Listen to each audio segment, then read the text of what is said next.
दोस्तों नमस्कार। कहते हैं जंग और मोहब्बत में सब जायज है, लेकिन मौजूदा सच कुछ बदल गया है। अब तो धंधे और राजनीति में सब जायज है। राजनीति से बड़ा धंधा कुछ होता नहीं और धंधे से बड़ी राजनीति कोई है नहीं। शायद इसीलिए बीते 8 वर्षों में आपने कॉरपोरेट वार ना तो देखा ना सुना होगा, क्योंकि राजनीतिक सत्ता के साथ जो कॉरपोरेट खड़ा है उसके हक में सारी चीजें मिलती चली जाएंगी और उसका नेटवर्थ बढ़ता चला जाएगा। इस देश के भीतर में बंदरगाह हो, हवाई अड्डे हो, खादान हो, कम्युनिकेशन की फील्ड हो, तेल का क्षेत्र हो, रिटेल सेक्टर हो, सब कुछ बढ़ता चला जाएगा और सत्ता ही तय करेगी कि दरअसल किस कॉरपोरेट को किस क्षेत्र में क्या मिलना है। और उससे पहले उस क्षेत्र में जब वो काम कर रहा था तो अब उसे यह मिलना है या नहीं मिलना है, यह भी सत्ता तय करेगी। तो क्या वाकई सत्ता कॉरपोरेट से बड़ी हो चली है? और कॉरपोरेट एक दौर में जब राजनीतिक सत्ताओं को डिगाने के लिए विपक्ष के साथ खड़ी हो जाती थी, अब वो दिन दूर की गोटी हो चले हैं। मौजूदा सच तो यही लगता है, लेकिन अब एक नई परिस्थिति इस देश में सामने आकर खड़ी है। 5G स्पेक्ट्रम की बोली और उसकी बिड में शामिल हैं अंबानी ग्रुप भी और अडानी ग्रुप भी। बाकियों का जिक्र करने की जरूरत है नहीं। अंबानी और अडानी, प्रधानमंत्री मोदी के साथ ये दो नाम बार बार इस देश में तमाम विपक्षी दलों ने खुले तौर पर लिए हैं और ये कहकर लिए हैं कि दरअसल ये तीनों गुजरात से आते हैं। और इस देश के भीतर में बंदरबाट कॉरपोरेट और राजनीतिक सत्ता की कैसे होती चली जा रही है, जिसमें इस देश के सार्वजनिक उपक्रमों को कौड़ियों के मोल इन्हें दिया गया या फिर इनके लिए रास्ता किस रूप में बनाया गया, सब कुछ इस दौर में राजनीतिक तौर पर बाखूबी उभरा है। लेकिन फिर ऐसी स्थिति क्यों आ गई अभी तक, जब दोनों यानी अंबानीज और अडानीज एक दूसरे के क्षेत्र में हाथ डालते नहीं थे, लेकिन 2019 के चुनाव के बाद से न सिर्फ अडानी उन क्षेत्रों में हाथ डालने लगे जहां पर अंबानीज खड़े थे और अंबानीज जिन जगहों पर खड़े थे वहां अडानीज भी आकर खड़े होने लगे। इतना ही नहीं, बात बढ़ते बढ़ते अब 5G स्पेक्ट्रम के बोली पर आकर टिक गई है। 26 तारीख को वह बिड खुलेगी। सवाल यह है कि अंबानीज या अडानीज, हर किसी को पता है कि इस क्षेत्र में जियो ने कितना काम किया है, यानी मुकेश अंबानी ने कितना काम किया है। या दूसरा पक्ष यह है कि इस क्षेत्र में अडानीज तो कभी थे ही नहीं, फिर भी वह बोली लगाने क्यों आ गए। यानी बीते 3-4 बरस से जो मेहनत रिलायंस जियो के जरिए कर रहा है, मौजूदा वक्त में एक झटके में अगर यह बिड अडानीज के पास चली जाती है तो कितना बड़ा झटका मुकेश अंबानी को लगने वाला है। या फिर अंबानीज और अडानीज जब आमने सामने खड़े हैं तो राजनीतिक तौर पर इस देश की राजनीतिक सत्ता का हाथ है किसकी पीठ पर, यह दरअसल 26 जुलाई को पता चल जाएगा। सब कुछ इतना आसान नहीं है।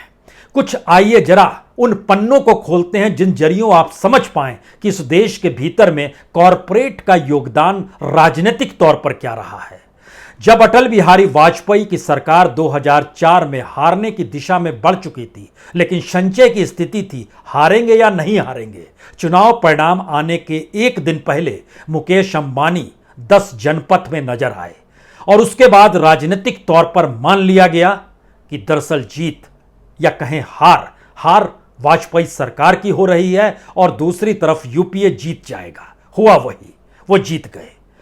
ये इस परिस्थिति के कागज को जब पन्ने को पलटिएगा तो 2004 से 2014 के बीच में रिलायंस का ग्रोथ कांग्रेस के सत्ता काल में जिस तरीके से हुआ, उतना ग्रोथ किसी दूसरे कॉरपोरेट का नहीं हुआ।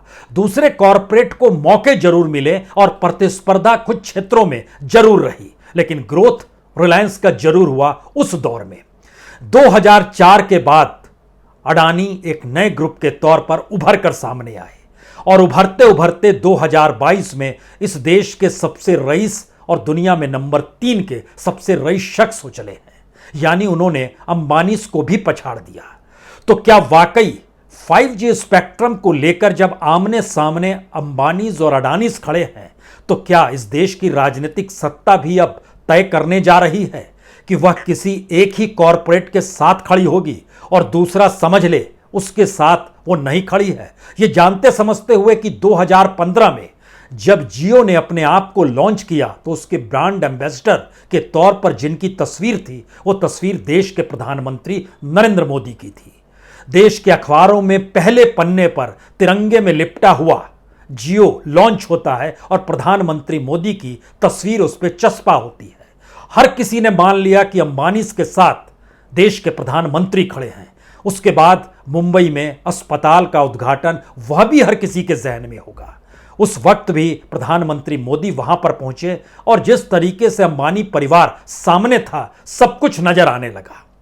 लेकिन 2019 के बाद से इस देश में कॉरपोरेट को लेकर राजनीतिक सत्ता की परिस्थितियों में क्या अंतर आ गया है, या फिर अडानी को लेकर अब खुले तौर पर इस देश की राजनीतिक सत्ता इस तरीके से खड़ी है कि वह अंबानी को अब आगे बढ़ने देना नहीं चाहती है।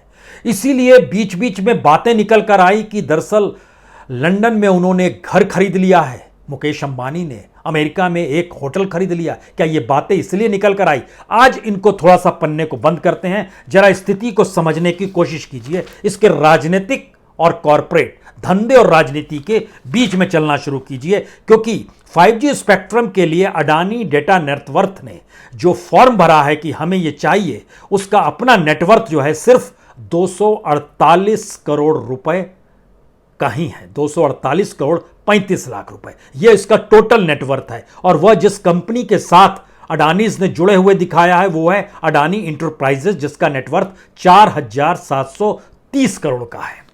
अब दूसरी तरफ अंबानी जो रिलायंस इंडस्ट्री चलाती है अपने तौर पर, और उन्होंने जो रिलायंस जियो इन्फोकॉम की नेटवर्थ बताई है वह 1,97,790 करोड़ की है, और जो उसका पेडअप कैपिटल है वो लगभग 1,54,000 करोड़ का है। यानी दोनों में कोई तुलना नहीं हो सकती है।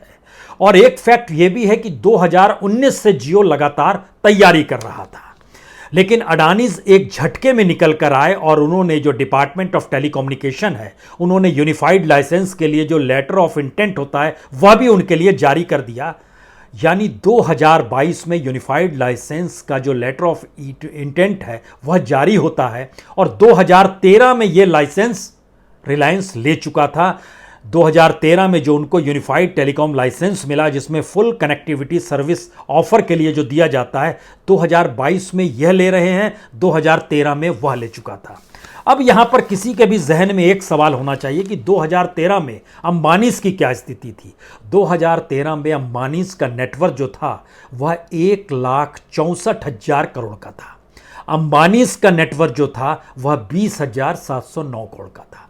बहुत अंतर है। लेकिन 2022 में जब आप आज की स्थिति में आइएगा तो अडानीज का नेटवर्थ लगभग 9.5-10 लाख करोड़ का है, और दूसरी तरफ 7.5-8 लाख करोड़ का अंबानीज का नेटवर्थ है।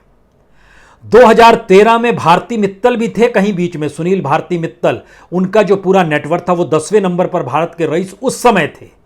आज की स्थिति में सिर्फ उनके पास 1,11,000 करोड़ का नेटवर्थ है, और उस समय इसका ठीक आधा यानी 51,000 करोड़ उनका नेटवर्थ था।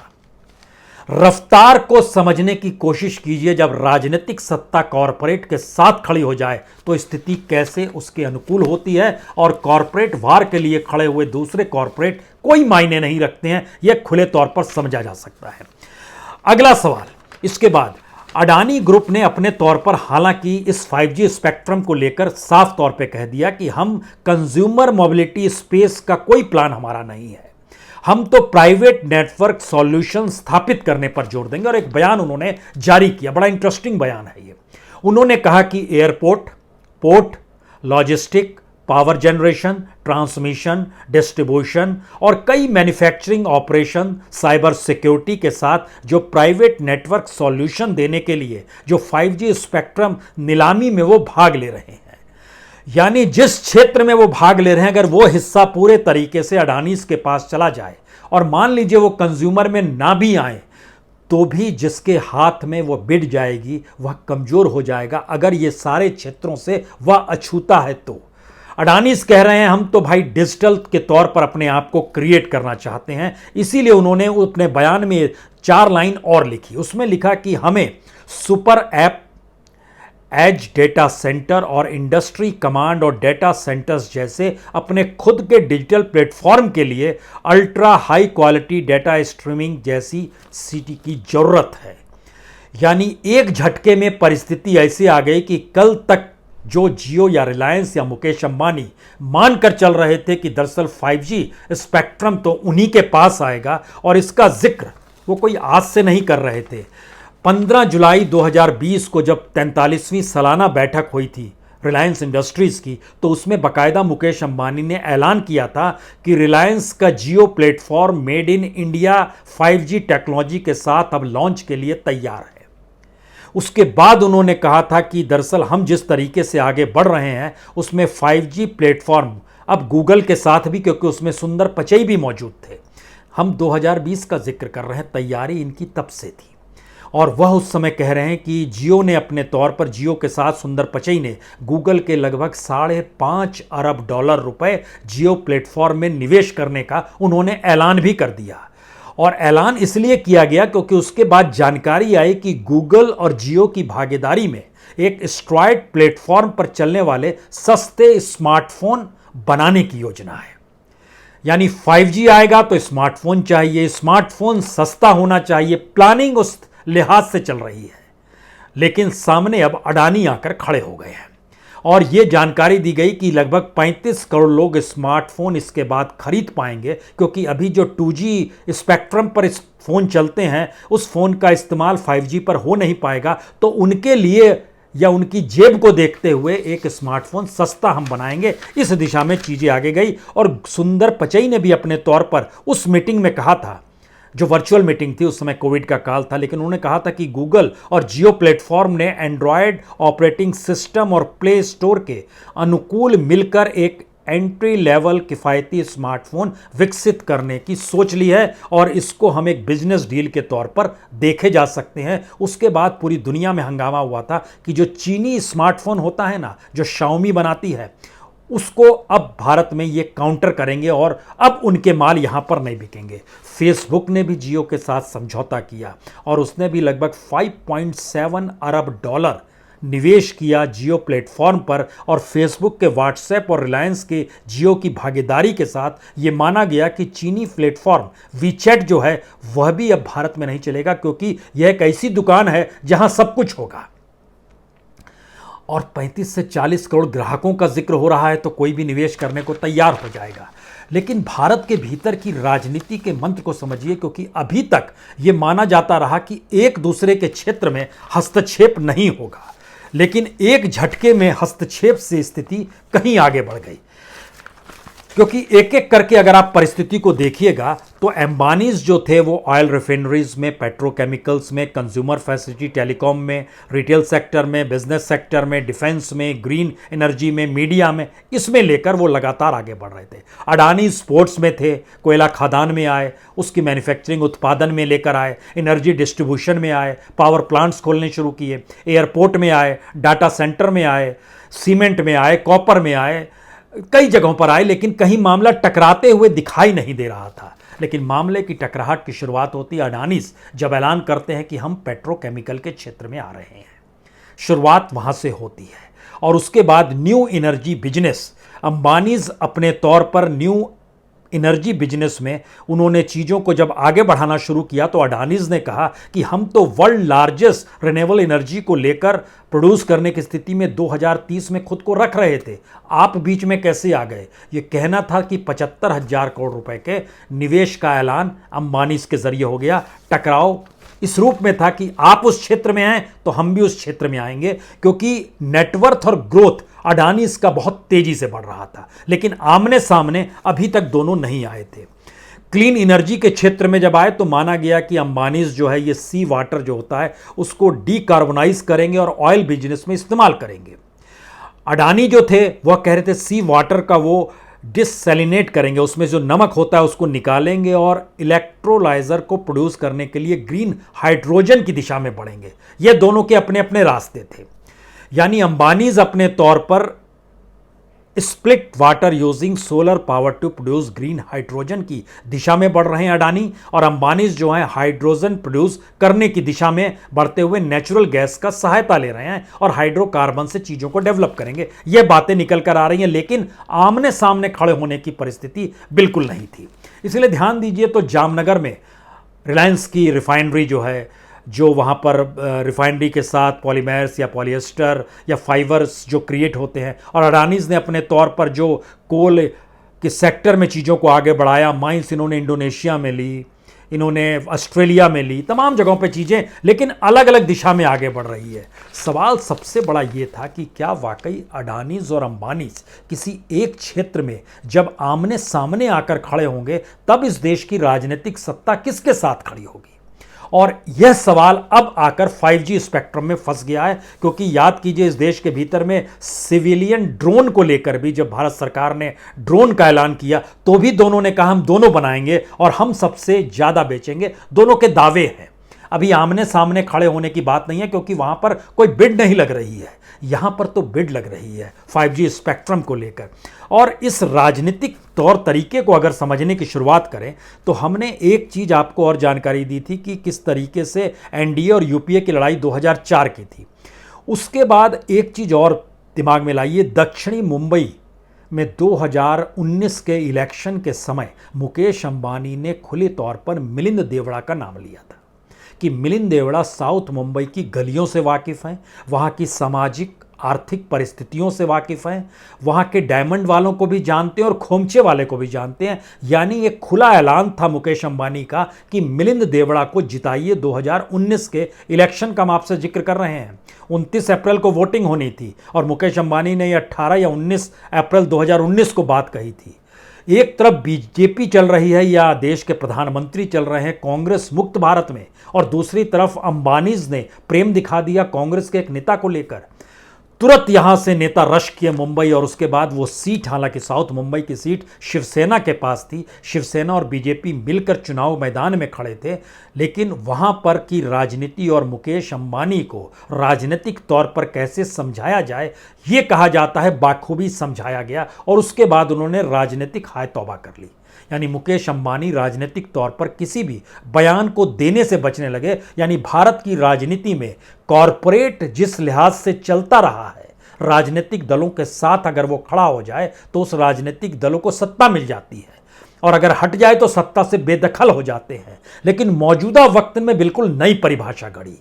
सवाल यहीं से निकल रहा है कि क्या 5G स्पेक्ट्रम को लेकर जितना इन्वेस्टमेंट जियो ने किया है, अगर वह अडानीज के पास चला जाता है तो भारत की राजनीति में एक नया बदलाव या एक नया भूचाल रिलायंस के जरिए तो नजर नहीं आएगा, क्योंकि इनका अपना नेटवर्थ और इनकी अपनी नेटवर्क और नेटवर्थ दोनों इतनी मजबूत है जो राजनीतिक तौर पर इस देश में विपक्ष के किसी भी राजनीतिक दल को बड़ी ताकत दे सकती है। क्या ऐसी स्थिति आ जाएगी, या फिर मैनेज करने के लिए वह अपने दूसरे धंधों को बचाने के लिए सरकार से दो दो हाथ करने की परिस्थिति में नहीं आएगी और उसकी एवज में उन्हें कोई दूसरा क्षेत्र दे दिया जाएगा? सवाल सिर्फ इतना भर नहीं है। 4 क्षेत्र, एक पहला ग्रीन एनर्जी का क्षेत्र था, पेट्रोकेमिकल का क्षेत्र था। तीसरा क्षेत्र जो प्रभावित हुआ 5G से पहले वह मीडिया का क्षेत्र है। मीडिया के क्षेत्र में रिलायंस की मौजूदगी न्यूज़ चैनलों से लेकर OTT प्लेटफॉर्म और एंटरटेनमेंट में बाखूबी है। अडानीज ने भी पिछले साल ऐलान कर दिया हम भी आ रहे हैं मीडिया क्षेत्र में।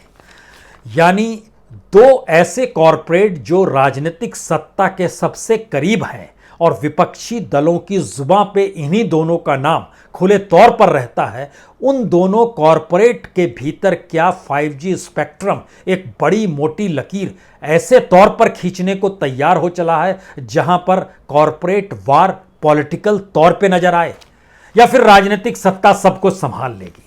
यह सवाल इसलिए भी बड़ा महत्वपूर्ण है क्योंकि 5G का मतलब, इसको सिर्फ इस रूप में समझ लीजिए कि 5G के जरिए आप अपनी इकोनॉमी को, क्योंकि डाटा ट्रांसफ़र जो है वो इतना फास्ट होता है और पूरी दुनिया को जोड़ने की ताकत होती है 5G के पास, और इंटरनेशनली जो मल्टीनेशनल या दुनिया भर में निवेश भारत में अलग अलग क्षेत्रों में करना चाहते हैं, वह उनका भी दबाव था लगातार कि भारत के भीतर 5G अब डेवलप होनी चाहिए। और ई कॉमर्स का क्षेत्र हो, हेल्थ सेंटर का क्षेत्र हो, यूनिवर्सिटी हो, स्कूल हो, किसान, दुकानदार, सबके साथ 5G को जिस रूप में जोड़ा जाएगा उसका बड़ा लाभ उस कॉरपोरेट को जरूर मिलेगा जिसके हक में बिड होगी। और रिलायंस इसी दिशा में आगे बढ़ रहा था क्योंकि उसने रिटेल सेक्टर में भी खुद को इसी तरीके से जमाया। सवाल सिर्फ ऑयल, पेट्रोकेमिकल, गैस और रिलायंस को जोड़ने भर का नहीं है, या पॉलिएस्टर या पॉलीमर्स के हिसाब से जोड़ने भर का नहीं है। भारत के इंफ्रास्ट्रक्चर पर जिस कॉरपोरेट का कब्जा होगा वह कॉरपोरेट अपने तौर पर राजनीतिक सत्ता को अपने इशारे पर चला सकता है। यह मैसेज बहुत पहले से रहा है। मौजूदा वक्त में सरकार ने इस मैसेज को थोड़ा सा पलट दिया और कहा कि जो कॉरपोरेट राजनीतिक सत्ता के साथ खड़ा होगा उसके लिए सारी चीजें क्रिएट करते चले जाएंगे। और अडानीज का नेटवर्थ किस रूप में बढ़ा यह 2013 और 2022 की परिस्थिति से समझा जा सकता है। 20,000 करोड़ से 10 लाख करोड़ तक की परिस्थिति में आना कोई आसान नहीं है, सिर्फ उसी कालखंड में जिस कालखंड में मौजूदा राजनीतिक सत्ता की पसंद अंबानीज और अडानीज है, यह विपक्ष लगातार कहता है।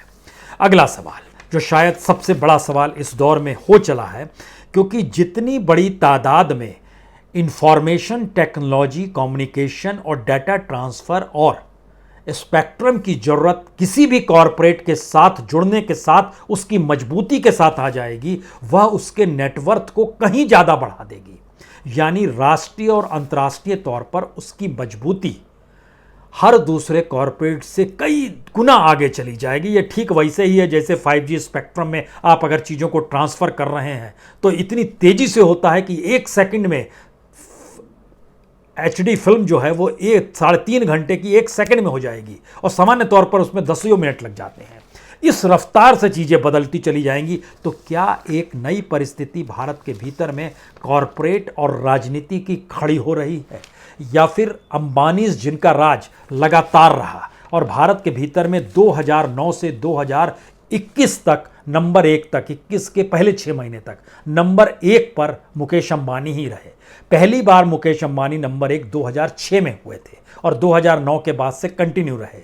अजीम प्रेमजी और मित्तल, यह दोनों जो स्टील किंग मित्तल थे, वह दोनों जिस रूप में पिछड़ते चले गए और यह चीज़ें देश के भीतर राजनीतिक तौर पर बदलती चली गई, उसने एक मैसेज और दिया।